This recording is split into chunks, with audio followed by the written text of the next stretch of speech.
ओम शांति। अक्सर भाई बहनों का एक प्रश्न रहता है कि हम कर्म तो बहुत अच्छे करते हैं, पता नहीं भाग्य हमारा साथ क्यों नहीं देता है।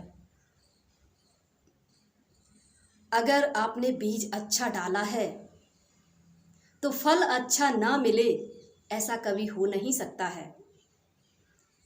और बीज ही अच्छा नहीं होगा, मेहनत हम कितनी भी करें, कुछ भी कर लें, लेकिन फल उसका अच्छा नहीं आएगा, क्योंकि बीज को मैंने देखकर नहीं डाला है। ठीक वैसे ही हम कर्म तो करते हैं। जैसे एक उदाहरण लेते हैं कि मैंने किसी को 10 रुपए दिए, भगवान के नाम पर मैंने दान कर दिया। हम सोचते हैं कि मैंने तो भगवान के नाम पर दान दे दिया गरीब व्यक्ति को, या जो भी हमारे पास मांगने आया उसको मैंने दे दिया। आपने अपने जान में तो बहुत अच्छा कर्म किया, लेकिन उस व्यक्ति ने उन 10 रुपए से जाकर चाकू खरीद लिया और उस चाकू से जाकर किसी का मर्डर कर दिया, तो उसका हिसाब किताब कर्म का किसके पास जाएगा? निश्चित है कि वो हमारे पास ही वापस लौट कर आएगा, क्योंकि मैंने बीज तो बोया था, लेकिन सोच समझकर नहीं बोया था। दान तो दिया था, पर किसको देना चाहिए हमने इस चीज पर उसमें ध्यान नहीं दिया, अटेंशन नहीं किया। उसने जाके मर्डर कर दिया। पाप का खाता जो भी था आपके सर पर भी आ गया, इसीलिए आप भारी हो गए। अब आप कहते मैंने काम तो गलत नहीं किया, मैंने तो अच्छा काम किया था, मैंने तो एक गरीब व्यक्ति की मदद की थी, सहायता की थी। आपने सहायता की, मदद की, लेकिन आपने समझकर नहीं किया। जैसे होता है ना कि धरनी को देखकर बीज डाला जाता है। पहले तो बीज अच्छा होना चाहिए, दूसरा धरनी को देखकर। बीज हमारा बहुत अच्छा है, लेकिन धरनी अच्छी नहीं है, उपजाऊ भूमि नहीं है, तो भी वो बीज अंकुरित नहीं होगा। वैसे ही हमारे कर्मों का हिसाब किताब होता है। हम अच्छे कर्म करते हैं, लेकिन सोच समझकर नहीं कर पाते हैं, इसीलिए धोखा खाते हैं। और मुझे लगता है मैंने अच्छा काम किया। तो हम सभी ऐसी ही गलती करते हैं, लेकिन उस गलती से बचने के लिए हमें अपने अंदर पहले उस शक्ति को जागृत करना होगा, जिसको कहते हैं परखने की शक्ति।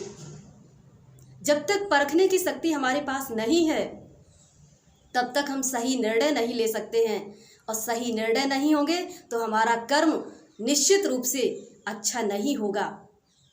कर्म का परिणाम तो हमें मिलेगा, चाहे वो अच्छा हो चाहे बुरा हो, लेकिन हम जैसा चाहते हैं वैसा हमें नहीं मिल सकता है। हम अपनी जानकारी में कहते हैं कि बहुत अच्छा कर्म किया, लेकिन वो गलत हो जाता है। जैसे हम देखते हैं, कभी कभी हम कहीं जाते हैं बाहर घूमने, और देखते हैं कि एक रिक्शे वाला है, उसने आपको 50 रुपए के लिए बोला। आप तो कहेंगे नहीं, मैंने तो आपसे 40 के लिए बोला था, और वहीं पर हम उससे लड़ने झगड़ने लगते हैं। अब आपने उससे 10 रुपए बचा लिए, वो 10 रुपए आपने बचा तो लिए, लेकिन उसकी बद्दुआएं उसके साथ में कितनी ली। और वो बद्दुआएं आपको कभी सुख शांति की महसूसता होने नहीं देंगी, क्योंकि उस गरीब के मन में बार बार चलेगा, उसने इतनी मेहनत से दिन भर में वो 10 रुपए कमाए, लेकिन आपने वो 10 रुपए बचा करके क्या किया? बद्दुआएं कमाई। और बद्दुआएं जीवन में कभी भी हल्कापन महसूस नहीं होने देती हैं, आगे नहीं बढ़ने देती हैं। इसलिए हम इस बात का विशेष ध्यान रखें कि हमारा कर्म जो भी हो रहा है वो कहीं गलत तो नहीं हो रहा है, कहीं रॉन्ग साइड तो नहीं जा रहे हैं।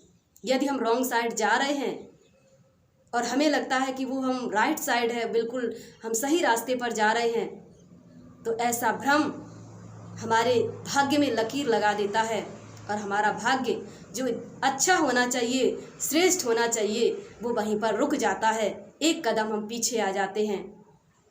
और ऐसे हम दिन भर में कितनी गलतियां करते हैं। तो उन सब गलतियों को सुधारने के लिए हमें परमात्मा के साथ कनेक्ट होना होगा। और जब हम परमात्मा से कनेक्ट होंगे तो हमारे अंदर परखने की शक्ति आएगी, समझने की शक्ति आएगी, और उस शक्ति के द्वारा ही हम अपने भाग्य को श्रेष्ठ बना सकते हैं। अन्यथा हमारा भाग्य जो है वो श्रेष्ठ नहीं बन सकता है।